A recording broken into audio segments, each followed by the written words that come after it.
Merhabalar yay, yükselen burcu yay dostlar. Evet, Nisan ayındayız ve burcunuzu neler bekliyor? Yükselen burcu, güneş burcu, ay burcu yay olan dostlar. Şimdi bakalım bu ay neler oluyor. Öncelikle Merkür'ün retro yapacağı bir aydayız. Önce onu söyleyelim. Merkür 3 Nisan'da Boğa burcuna geçecek ve Nisan ayı boyunca bu arada Boğa burcunda ilerliyor. Ve 6. eviniz güçlü bu anlamda. Biliyorsunuz Merkür bizim bilgi, iletişim gezegenimiz. Ve 20 Nisan'da burada retro yapmaya başlayacak. 15 Mayıs'a kadar sürecek bu retro. Eğer çalışan bir yaysanız, belki de işten ayrılmıştınız. İşte bu retro döneminde burada geri dönüşler olabilir. İş yerinden geri çağrılabilir. Çok önceden bir başvurunuz tekrar değerlendirmeye alınabilir ve burada bir dönüş olabilir size. Veya eski iş anlaşmalarınız yarım kalmış, tamamlanamamış bir takım buna benzer konular bu retroda tekrar gündeminize gelebilir. Genellikle Merkür retroları işte bizim hayatımızda arkamızda bıraktığımız geçmiş zamanla ilgili. Eğer bir yanlışlık varsa, bir hata varsa, bir eksiklik varsa onları gündemimize getirir. Şimdi burada yarım kalanlar tamamlandığına göre evet iş arkadaşlarınızla olabilir. Diğer yandan burası sağlık evi aynı zamanda. Şimdi sağlığınızla ilgili diyelim ki bir tedavi sürecini yarım bırakmıştınız. Oraya tekrar başlayabilirsiniz.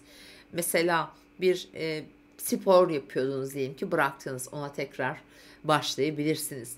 Dediğim gibi iş anlaşmaları da buraya da çok ilgilidir. Evcil hayvanlar mesela, onların hayatları, onların sağlıkları, onların gündemleri de yani gündeminizde olabilir.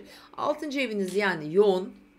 Burada yarım bıraktığımız her şey 20 Nisan'dan 15 Mayıs'a kadar tekrar değerlendirmek, tekrar tamamlamak üzere gündemimizde yer tutacak ve sizin aslında ay boyunca düşünceleriniz, fikirleriniz hep bu alanda olacak. Yani şimdi zayıflamaya çalışıyor olabilirsiniz.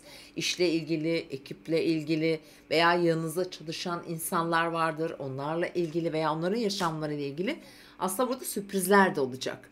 Yani beklenmedik gelişmeleri olacak. Bu saydığım tüm konularda bunları ay boyunca bekleyebilirsiniz sevgili yaylar.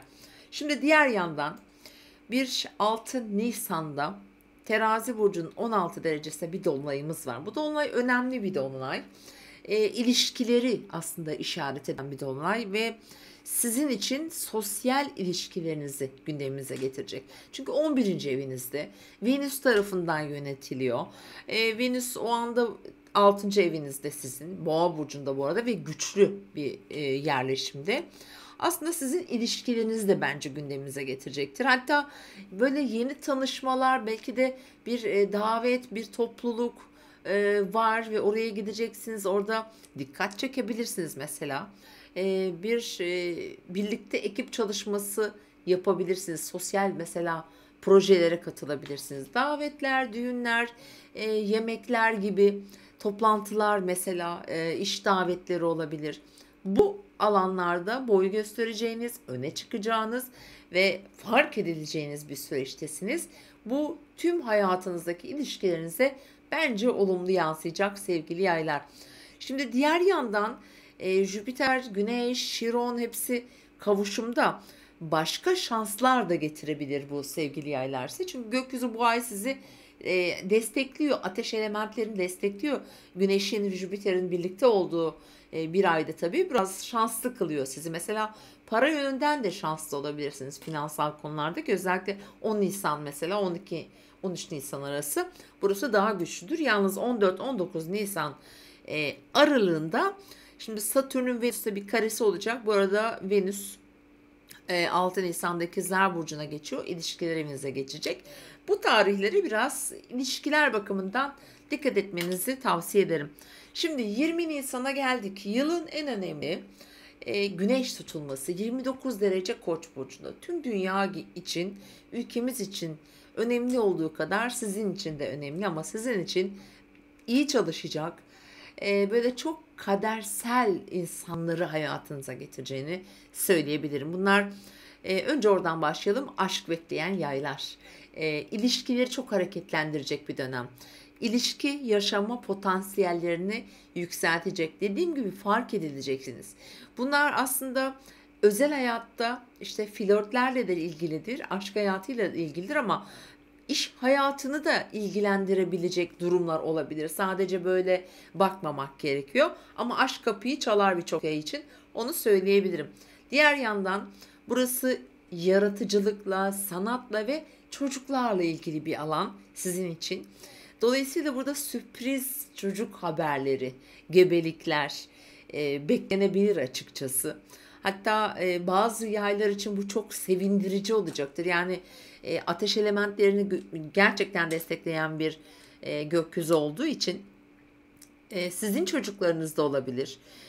Belki de yetişkin çocukları olanlar var. Onların hayatlarında bir takım güzel gelişmeler, işte eğitimleriyle ilgili olma ihtimali var mesela. Çünkü 11. eve de buradan açı yapıyor. Oralarda sizi sevindirecek. Belki çocuğunuzu evlendireceksiniz. Belki onun çocuğu olacak.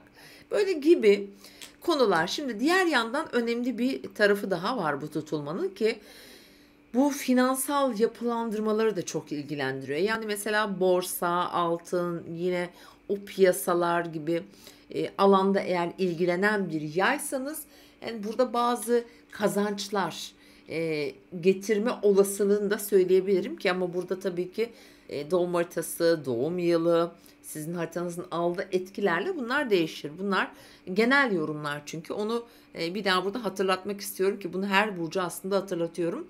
Böyle etkileri var ve bu kadersel gelişmeler dediğimiz tutulmalar bizim için çok önemli, bazen kırılma noktalarını da getirebiliyor.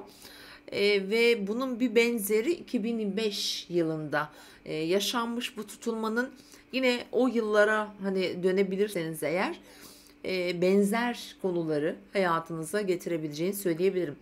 Şimdi tutulmanın etkileri uzun sürecek bu arada. 6 ay sürecek.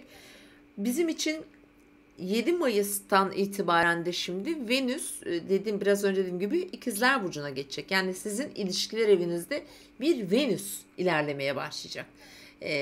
Mayıs ayının kaçına kadar hemen söyleyelim. 7 Nisan'da geçiyor. 7 Mayıs'a kadar da sürecekmiş Venüs'ün ilişkiler evinizdeki seyahati.